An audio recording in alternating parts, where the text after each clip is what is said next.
Welcome to the Deer Hunter Podcast, a platform created to entertain, educate, and evolve the modern-day deer hunter.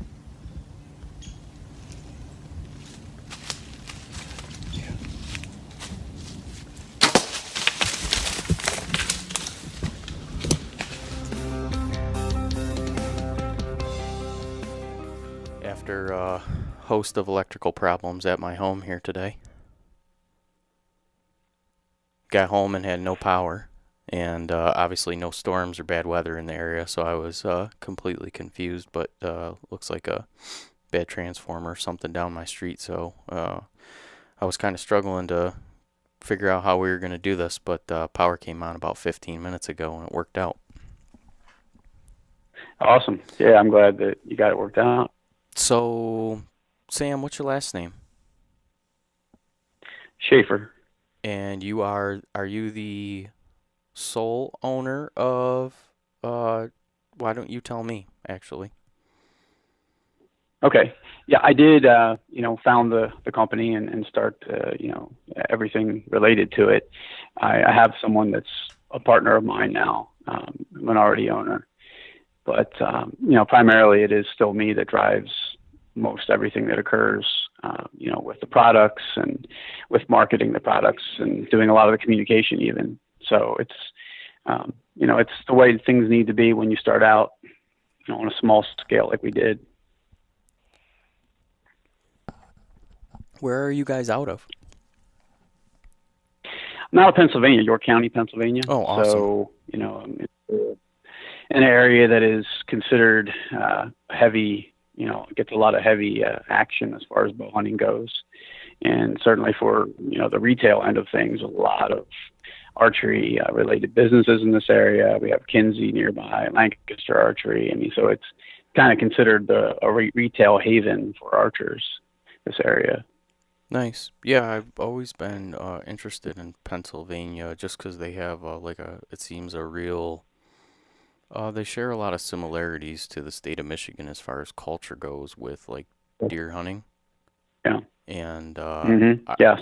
I've never spent any time down there, never spent any time hunting down there. And I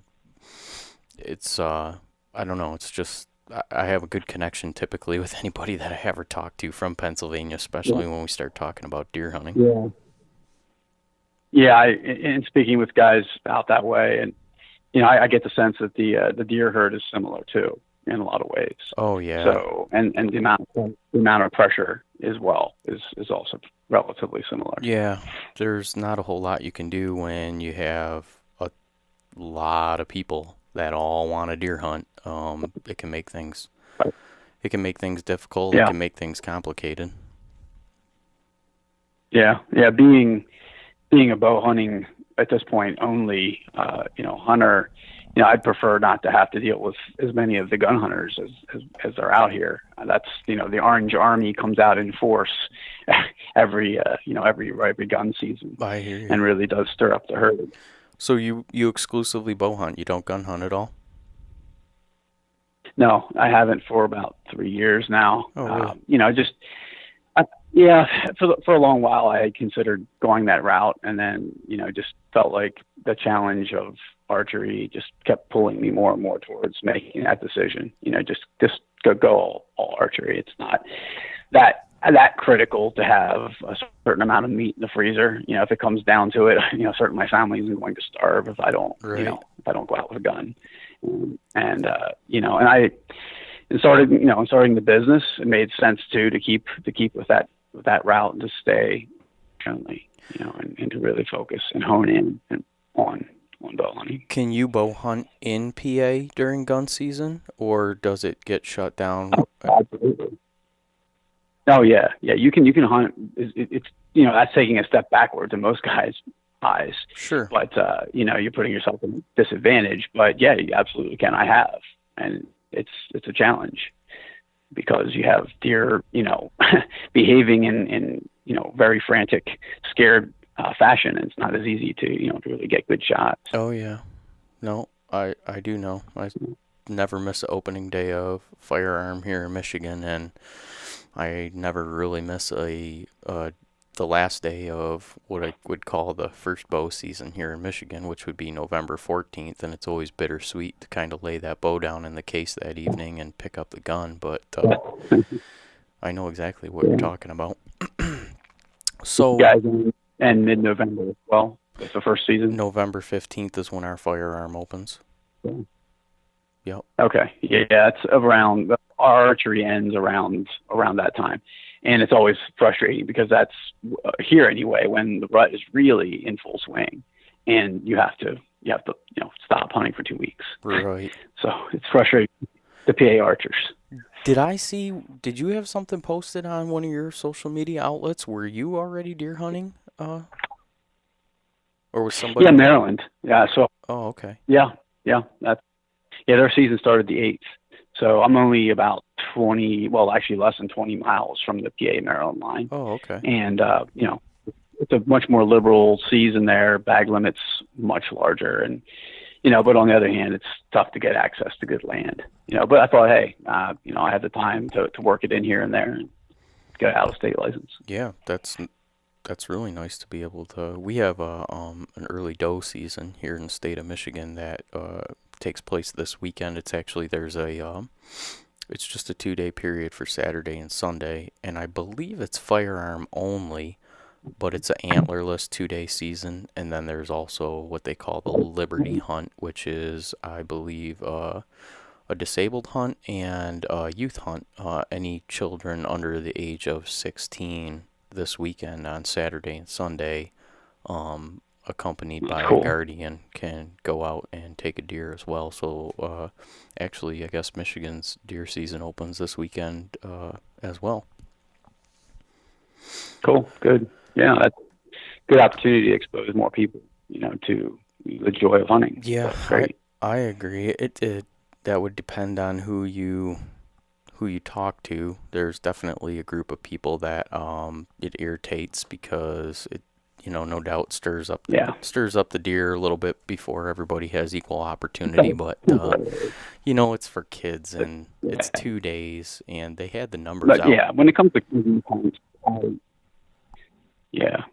Well, everybody knows how serious new hunter recruitment is. It's a major issue. So for me personally, I'm for anything that has the potential to lock a couple other people into being lifelong deer hunters. So Yeah.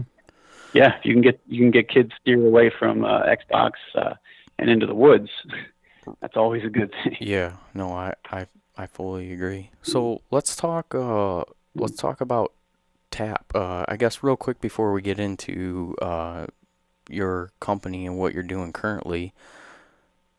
Obviously you're dealing with metal. Were you working in the hunting industry before this, or were you working with some type of metallurgy, or how did you find yourself getting to this position?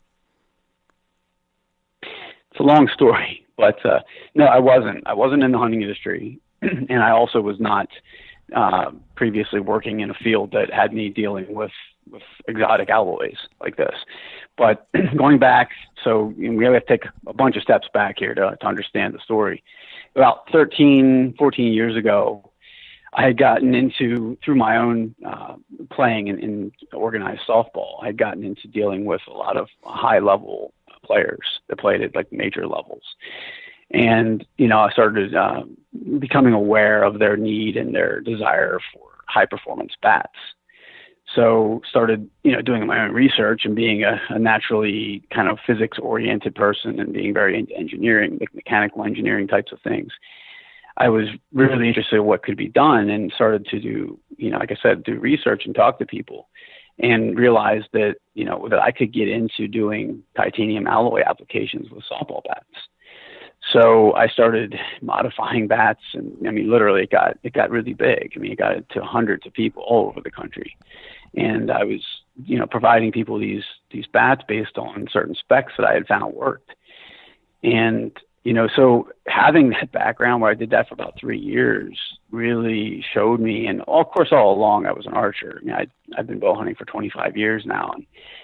And that's my real passion is archery. So I thought, the last, I guess about 2 years ago, I started to think about, that past experience and thinking of ways to apply it again and realizing that there is a void in stabilization and certain types of archery accessories. I felt like it's stagnated and there's not these high performance materials being used. And I kind of scratched my head and thought, well, why is that? There's an application here for this, so that's in a nutshell, that's kind of how it all came about. Just, my actual professional work prior to starting T.A.P was nuclear security. I worked at a nuclear plant for 5 years. Oh.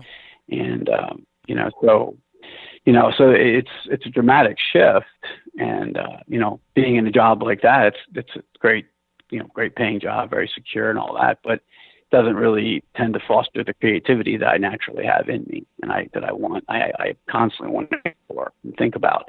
It doesn't matter what topic you're discussing. I want to know how it can be improved. I never accept that something is as good as it can be, whatever form it's in. To me, it's not good enough. So that's what drove, the concept. Yeah. I remember, let's see, I would have been probably, when I really started paying attention to archery products, I probably would have been around 14, and I remember the Cobra stabilizer was what was riding on the front of everyone's bow at that point in time. Right. And you're talking essentially just a hunk of steel there. Yeah, that's what I imagine, or cast or steel, whatever it was. Yeah, it didn't look too... Yeah.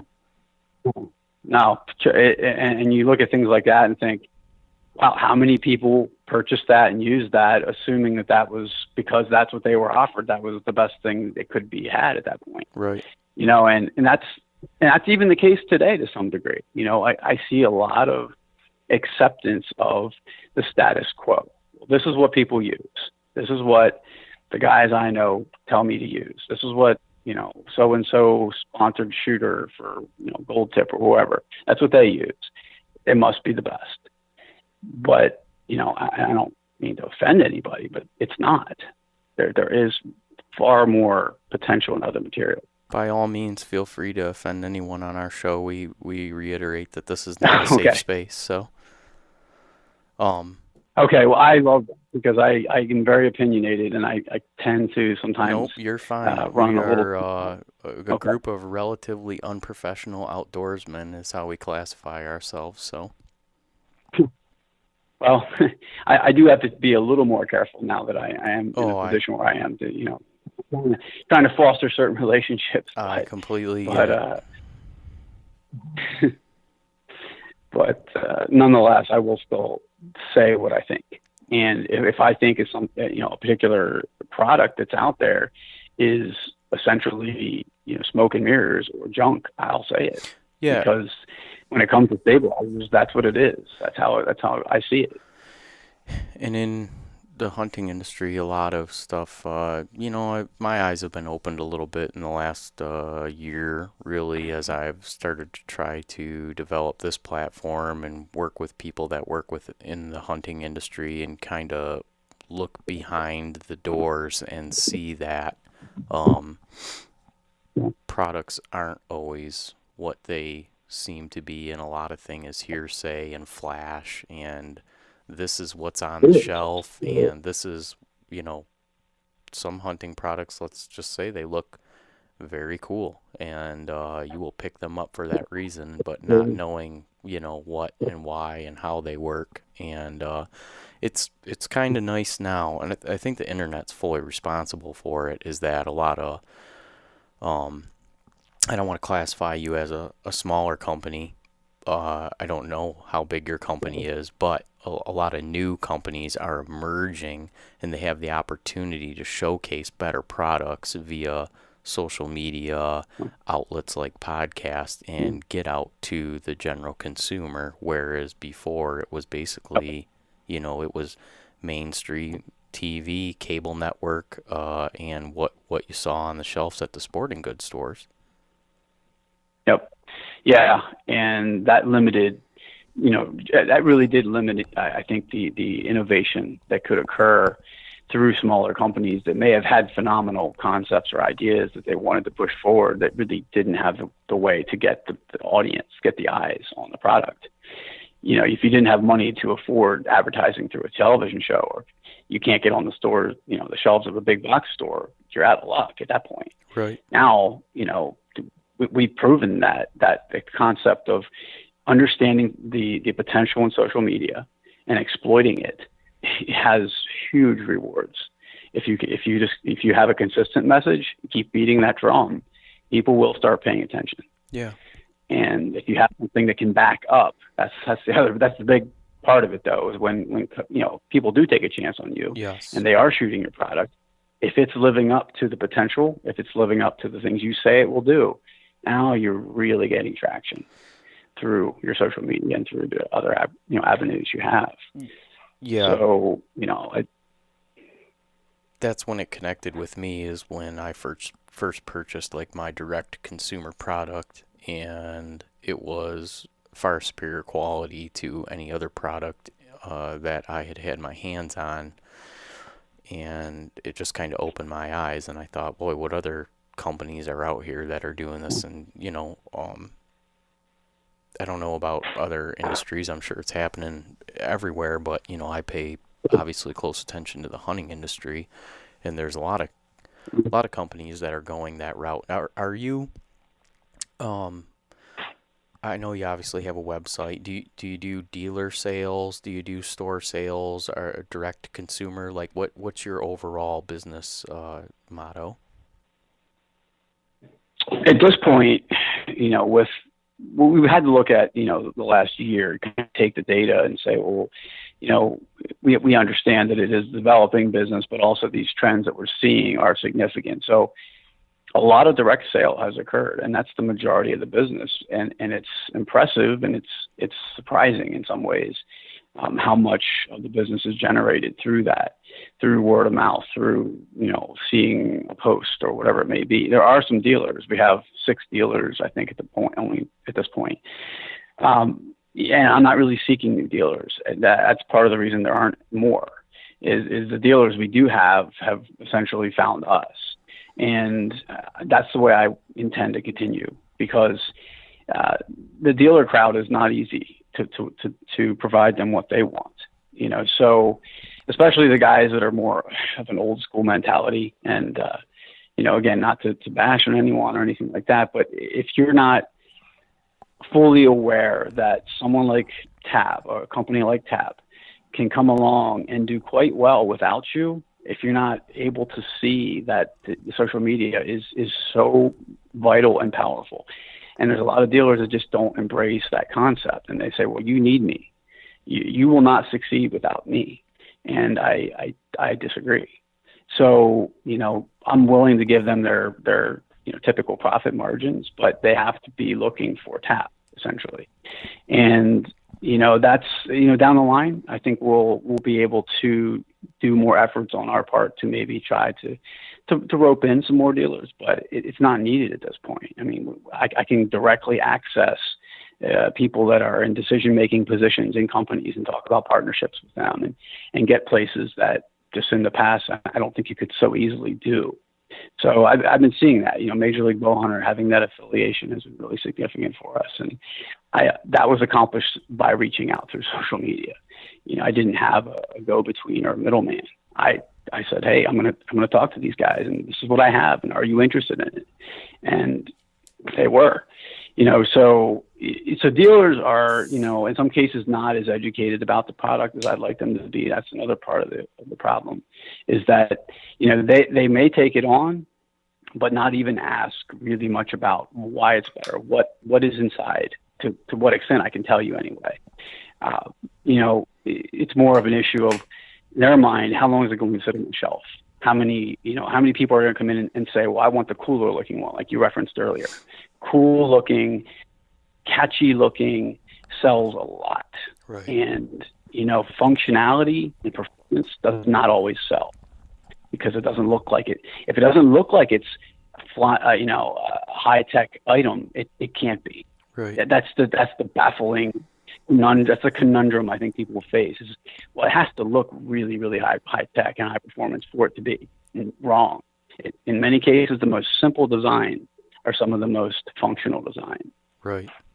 So that's my philosophy. And when I started it, I would always tell people that I'm not going to put a lot of my time and effort into the appearance. I'll do the best I can with these, but this is about a high performance item. You could make an analogy to rally cars or, to racing. You see some cars that on the outside aren't that flashy, but under that hood, that thing can blow you away. Right. That's the concept that's going on with I fully understand it. I had in my younger days, my first car was a shiny red Firebird that looked like a really awesome sports car, but underneath the hood was a very, very small little V6, and it was quite a, right. It was a shill of a sports car. Nowadays, right, and that's yeah. I've graduated. I've graduated past what things look like and how they operate, and now I have a '95 Dodge Ram pickup that is pretty hot. Sure. I have to be pretty persuasive to get my wife to even get in it to go anywhere.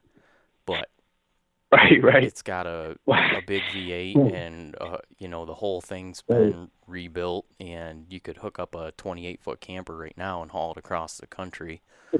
I've gotten to a point in my life where I wanna see things perform. That's what I care about, not really what they look like. I don't know if that's an adult. Well, I can't say it's an adult thing because I knew friends when I was in high school that didn't care what their cars looked like. They cared how they performed. But yeah, it's not an age thing. It's more. I view it as a maturity thing in a lot of ways. Yeah, I see that. I really think I'll agree with that.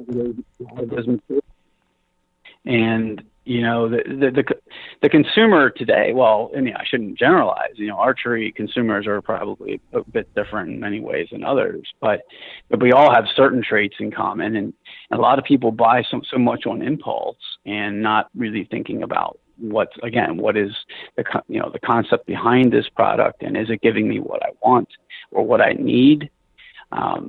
So when I get an opportunity to talk to people, the things we're discussing are the things I discuss with them. And that resonates with people. And they hear that and they start to think, and they start to realize, well, maybe I haven't put enough thought into my gear. Maybe I need to rethink some of these choices. Right.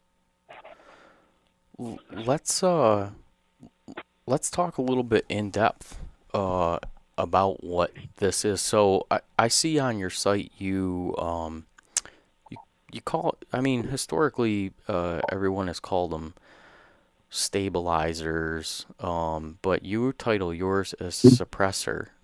I guess before I even say that exactly, what is the purpose of a stabilizer / suppressor on a bow? Why is it necessary? Or what are the benefits of it? Well, there's really, I mean, when you talk about stabilizer and suppressor, traditionally you'd be talking about more or less two different things, because in most cases, although companies will claim that their stabilizer does do a lot of suppression, in many cases it really doesn't provide a lot of vibration suppression or noise suppression or bow recoil suppression. So a stabilizer, to look at just that particular item, you really, at its most core basic level, is just getting a certain amount of weight extended a particular distance from the bow to provide that resistance to torque and additional holding stability. You could take a broomstick and put weight on the end and make a stabilizer. But what we've done is create a high level, very elite level stabilizer coupled with a product that also has superior suppression ability. So in that respect, this is unique. It is more of a system. It's not just a stabilizer. It's not just a suppressor. And it's called a suppressor because of its resemblance to a rifle suppressor. So the 1 inch diameter tube, along with the type of inserts that we had on there and with the black powder coating, it kind of did look like It a new certainly one. So does. that made sense. Yeah. And, so it was, it had multiple meanings. But so that's why it's not just referred to as that. And the name has stuck. So Suppressor Hunter, Suppressor Elite, those are the two suppressor models. And, I think some people still refer to it just as a suppressor, and other people realize that it's, that they only call it a stabilizer or a stab for short. So that should answer what I think you're asking there. Yeah. No. Is that it is dual purpose. So its purpose is to take energy essentially from the bow and Dissipate. put it into it and dissipate it. Is that correct? Would that be a... Yes, absolutely. So whatever material you're using to try to accomplish that is the end goal, to as effectively as possible dissipate that. And titanium really does a very efficient job of taking vibration, the actual frequency that the vibration is occurring at, and matching it so there's mitigation, or accepting it almost like a vacuum into it, and then mitigating it through the tube itself. So it resonates very rapidly, and it dissipates the excess energy that it can through heat. So at a molecular level, the material is vibrating and heating up. And, that's where you're getting a lot of this deadness that is occurring at the moment of the shot, because that's happening so fast. That's why I tell people carbon fiber, it has limitations when it comes to trying to do that. And then, you look at the material inside that we call Vortex. That's a proprietary formula I developed. It also is phenomenal at canceling out vibration. So you couple these two, a 1-2 punch of superior material in titanium, along with this other material that I'd never seen anything like it as far as what it can do with energy, and it has liquid properties and has solid properties at the same time, which again, it kind of boggles people's minds.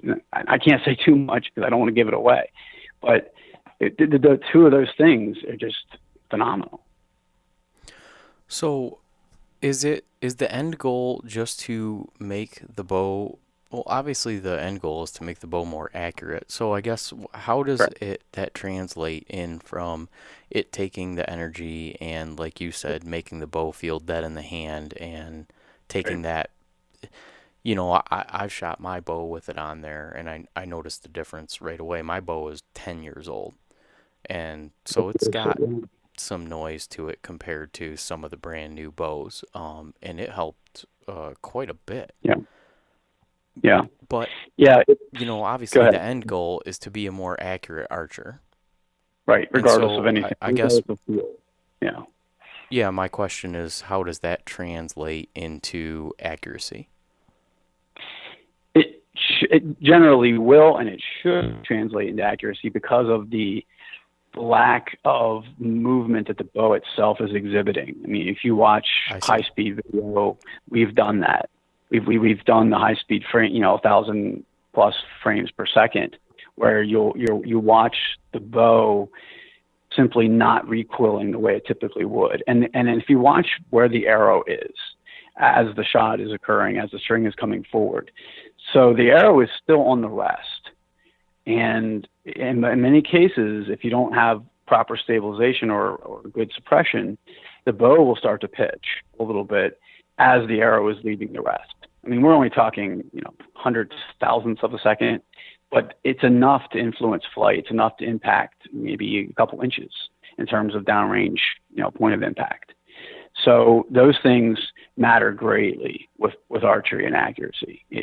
What we're talking, we are splitting hairs, but those things matter when it comes to guys hitting the X-frame, or you shooting through a small window of opportunity to get a shot at a deer, or whatever it may be. And that's why it works. So when it comes to accuracy, yes, that's why you're seeing that. And then also, we have a really ideal front of center balance with the end maps that's built in. So you can't see it in the one you have. You can only see that there's a cap that screws in, And then I'm sure you can see that silver ring at the end. That indicates that there's something underneath there yet. There's a fairly large steel slug that goes back inside. And then behind that, you have vortex material. So there's a good bit of end weight built in that you don't have to add on. That will also provide you a good stabilizer will have a fair amount of end mass on it. It just will. If you look at all the competition archers, look how much weight they stack. There's a reason these guys who are winning, big time tournaments are using as much weight as they do. It's necessary for accuracy. So I tell people, weight is your friend. Everybody wants a light bow. Everybody wants, carbon. Remember, I don't know if you remember when carbon risers first came out. It was all the rage to get the bow as light as possible. That's fine, like if you're climbing Mount Everest. But you know what? For most guys, what are they doing? They're walking a couple hundred yards, maybe half a mile, sitting in a tree stand. Weight is a non-issue. So you throw a few extra ounces on and make it more accurate. That's a no-brainer. But to get people to buy that concept is still tough. Us hunters, we're very resistant to changing, and that's one of the problems we face too. Is that guys are, hey, this is what I've been doing for years, man. I'm not changing anything. Or it's almost superstitious, I think, at times. Yeah, no, I can attest to that. And I don't think it's just hunters in general, it's people in general. People find something that they're comfortable with and they're very reluctant to change. Yeah, and they look at it like, well, who are you to tell me? Right, and the end result could be better, but a lot of times people just don't want to take that gamble. My particular situation, it's kind of interesting. The way you and I hooked up is a couple weeks ago.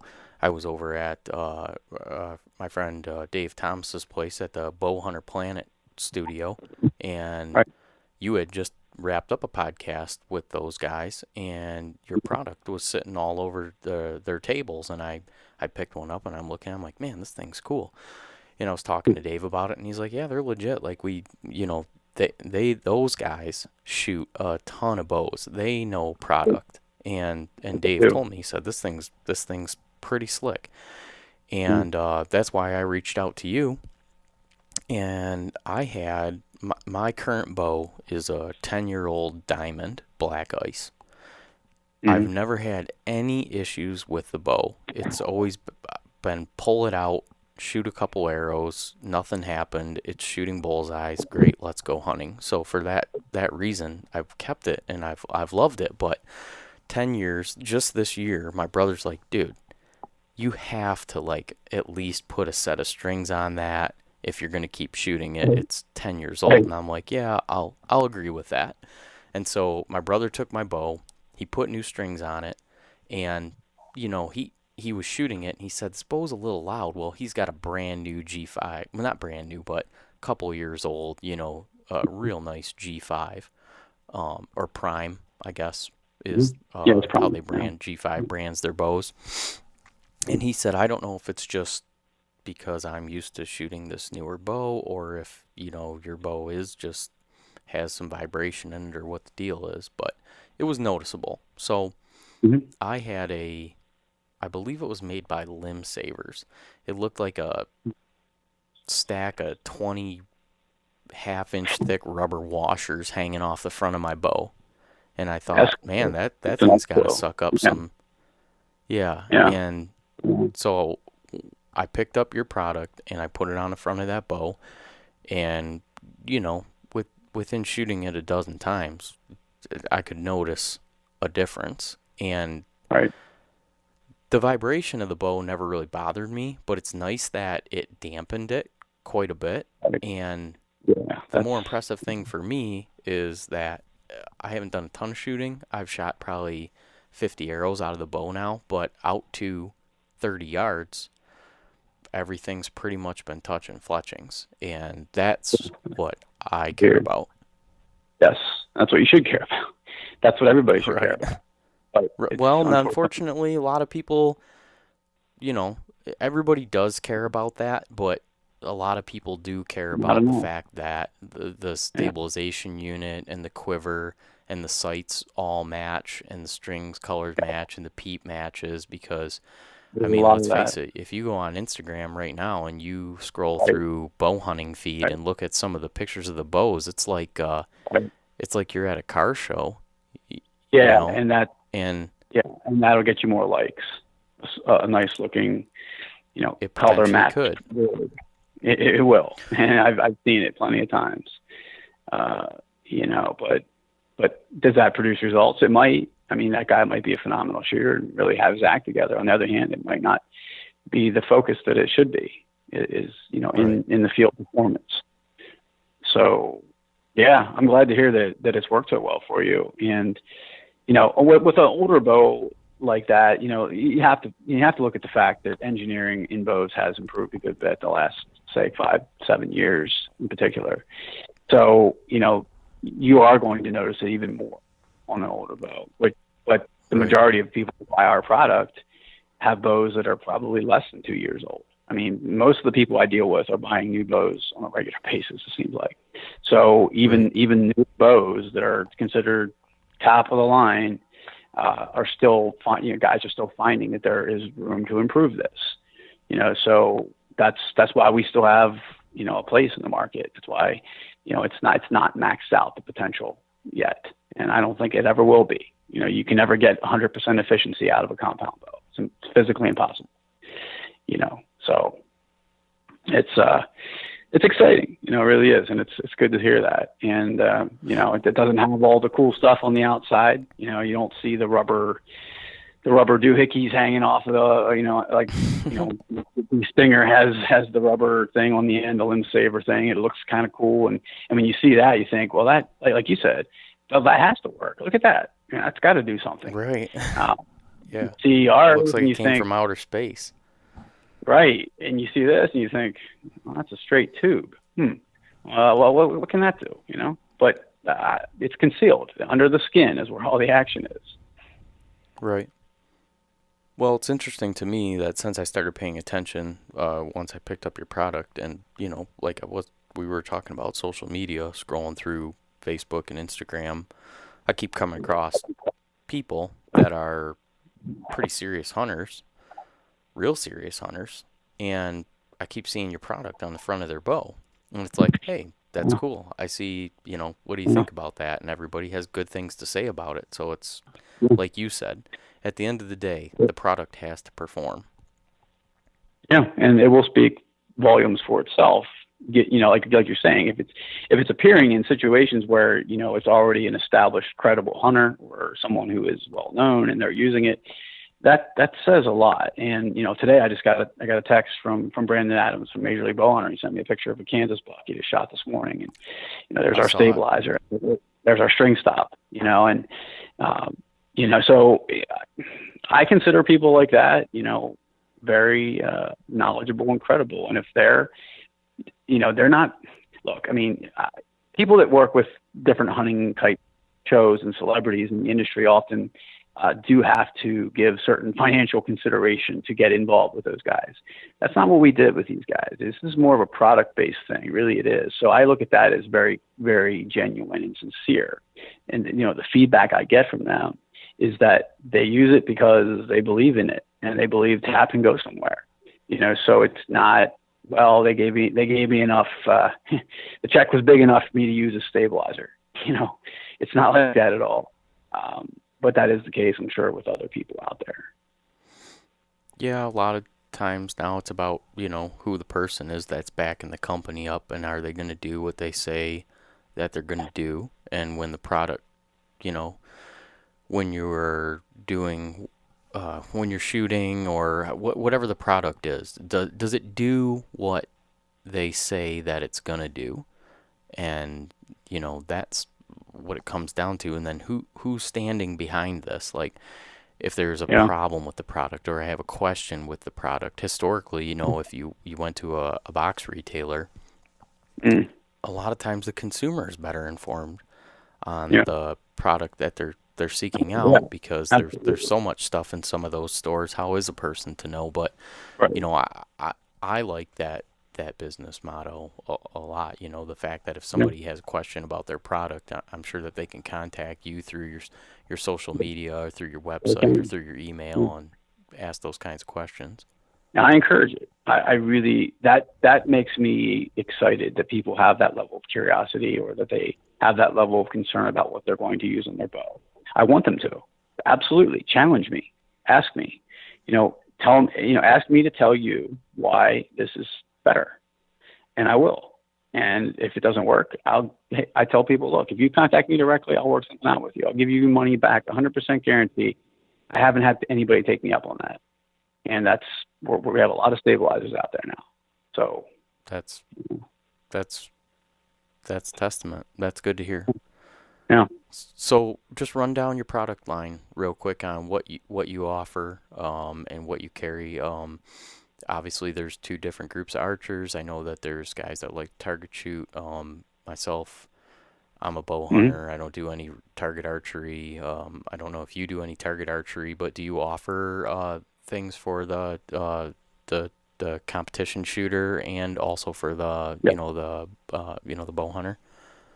Yes. Yeah. We early on, I realized to really go anywhere, if your primary focus is stabilization, you're going to have to tap into the, no pun intended, but tap into the target market, and work with those guys, the competition guys, because they have a very high level of demand, what they want from their product, and they are the most likely to appreciate an exotic alloy or a type of material like this.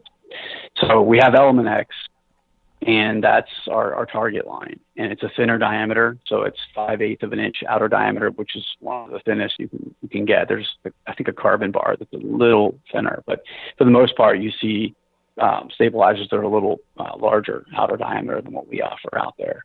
So it's a little different wall thickness, but it's overall about the same amount of titanium you're getting if you look at the total volume. And it also has a bit of the element vortex rather inside, and that goes anywhere from 10 inches to 30 plus inches in length for guys that shoot competition. So it's got a lot of promise. It's been in Vegas. Several people have done extremely well in Vegas with it last year, and there'll be some more people out there this year with it. And a lot of 3D shooters all across the country are winning events with these. So that's our focus with the target guys. And then of course I mentioned earlier Suppressor Hunter, which is I would call it more, if you want to give it a term, like an entry level, more of an entry level. I mean, it's still titanium. It's still offering you superiority there, but it doesn't have the adjustability on the weights. So it's got a fixed composite material cap. You have the elite model, so you have the ability to adjust weights. It's better for your straight guy who wants to maybe take it right out of the package and put it on the bow, and he's not going to fiddle with a rear bar or anything like that, or trying to balance it out. It's going to give you suppression. It's going to give you a nice amount of end weight, and it's geared towards working with most bows, just kind of right off the shelf, right off the rack. Just put it on, it'll work. And then the Suppressor Elite is, the next step up, and has a bit more CNC machine components that are involved in the build, so it's a bit more expensive. It's available from 6 to 12. The Hunters are available in 6 and 8, and that covers about 99% of the hunters, those size ranges. And And the there's weight. some other things. Go ahead, sorry. No, that's okay. I was just going to ask the weight. Is that to be able to counterbalance the weight of the bow? I know you spoke of the FOC on the stabilizer itself, the front of center. Is that what why you are able to increase or decrease the weight on the front of the stabilizer, just depending on what type of bow you're shooting? Yes. Yeah. So great point, and it's a really good question I brought up. Different bows, different geometry and risers, different amounts of mass weight that are placed lower or higher on the bow. The weight of your sight, for that matter, or the length, the sight radius that you have, can drastically throw off how the bow holds and shoots. So some people, want additional weight to offset that. Other people, it's more of a personal preference on their part. They like the bow to maybe cant forward a little bit at the moment of the arrow release. Other people like the bow to lean back a little bit. So there's really no tried and true formula for figuring out how much weight to put on the front, and then if you have a rear or sidebar, how much weight to put on that. You have to play with it a little bit to find out what works. Okay. But having the And ability to do it is the key. So and so part of it is just personal preference. a part of it is a large, fairly large part of it. But in many cases, you'll see anywhere from, my own personal bow. I'm running a 10-inch lead on the front and an 8-inch lead on the side or back, and I have just the 1 ounce cap on the front stabilizer. So that's just 1 ounce, and that's stock. But then on the rear bar, I have about 4.3 ounces. So a little more than 4 times the amount of weight is on the rear bar than the front, and that's in line with what you see. Is the rear bar to counter the weight of the quiver and the arrows off of the side of the bow, or is there another reason for that? It can be. I don't shoot with a quiver. I carry my quiver in my pack. Nor do I. Yeah, I don't like having one on there. It's additional noise, additional weight that you may not. It's additional. You may not be practicing with that on there in some cases, and then if you slap it on during hunting season, that doesn't make sense to me. Practice like you hunt. So if you're not going to use it during practice, don't use it during hunting. But no, in my case, it's more to offset the sight, because the sight is of course on the right side of the riser, and there is some weight there that you just can't get around that offset balance that you get from that weight. It also just lends itself to much steadier hold at draw. So if you shoot longer ranges, I often practice out to 100. And if you're shooting at long range like that, when you have a sidebar on, you really notice a difference. I mean, you'd be holding your pin. Yeah. So yeah, I've never shot a bow with one. I was always interested in why, because I never keep quiver on my bow either when I hunt. That's the first thing I do when I get up in the tree stand. Well, not the first thing, but I mean, no, I've never shot at a game with a quiver on a bow ever. Yeah, it's but inconvenient, but yeah, so be it. Okay, yeah, well, that answers that. Yeah. And then you offer a string stop, correct? Yes. Yeah, the string stop came out just over a month ago. And again, we're looking at titanium and saying, hey, this is a very superior material. How can we employ this with string stops? And so I just was thinking for quite a while, since last ATA actually, I had been thinking about this design and finally settled on the right specs. That was the key, getting the right specs with the wall thickness so that the tube would resonate the way it needed to. So that the tube that actually holds the limb saver node is titanium, and it's very thin. Can't tell you what thickness, but it's very thin, and that has vortex material inside of it. And then that goes into aluminum connection block, so it has two-way adjustability. It fits a variety of bows. And, again, we're talking about just the right combination of materials. If you break it down to its most basic level, it's just better materials, better results. And it's phenomenal. It changes the frequency, the tone, the overall amount of decibels are lower. So a lot of people are liking these, and I'm excited about these. Yep, I'm going to be ordering one because I want to try to suck up that last little bit of noise out of my bow, and my bow never had a string stop on it, so I think that's the missing part, because there's not very many companies nowadays that don't have string stops on their higher model bows, right? I'd say none at this point. Yeah. Yeah, if it's any big grade or higher, it has a string stop at this point. Yeah. Right. Anything? I mean, are you guys kind of getting this up and running as a well-oiled machine right now, or do you feel that you're kind of past that point? Are you looking towards new research and design, or? Yeah. A couple things are in the works that are significant projects. If we can get certain things off of our plate, so when it comes to product, some things are being turned over as we speak to an assembly team beyond us. And that's a local, it's all domestic. It's really a big goal of mine to keep everything as close as possible to me here where I'm located, and also within the U.S. I don't want to ever have to go that route where things are being assembled out of the country. So we're about ready to do that, which will then really amp up our production capacity. And I anticipate the need for that because it's spreading like wildfire. So I need to be prepared and start now with those preparations. And so I have a couple projects that I did. If the things go right, would be bigger than anything we've done so far by far. And I'm Awesome. real stoked. I wanted to mention, I don't know if it was going to come up at some point, but your listeners, I have a promo code I'm going to throw out there for them. So when you're out there. Yeah, absolutely. A couple thousand people will listen to this, and I'm guessing at least 99% of them are all diehard bow hunters. So if they have access to better products than what they can go and buy, at Cabela's or Dunham's or Sure. any of those stores, yeah, where should they go? And then, yeah, you said you were going to do some type of discount code for them. That'd be awesome.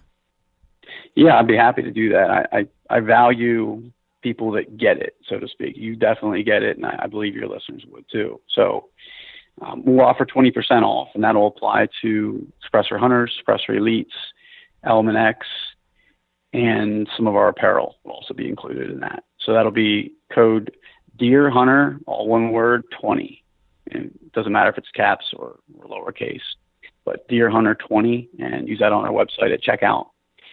And we'll let that run at least for a month or so here. Hopefully, we do get some results from you guys that are listening. And I appreciate you taking the time to listen through all this. Anyone that does listen, because for some people they might find this a little dry. I get that it gets kind of technical, what we're talking about, but this is fascinating. And if you care about performance on your bow, this is something to really consider. That there are better options. Most people that are searching out platforms like this are looking for that kind of information. I get a lot of messages from guys asking for more in-depth, deer hunting strategies and tactics and gear stuff like that. So there will be a lot of people that I think will be very interested in what you said. And you're a new, younger company. How long have you guys been in business? We actually formed the LLC, so we kind of were officially recognized at that point in July of 2016.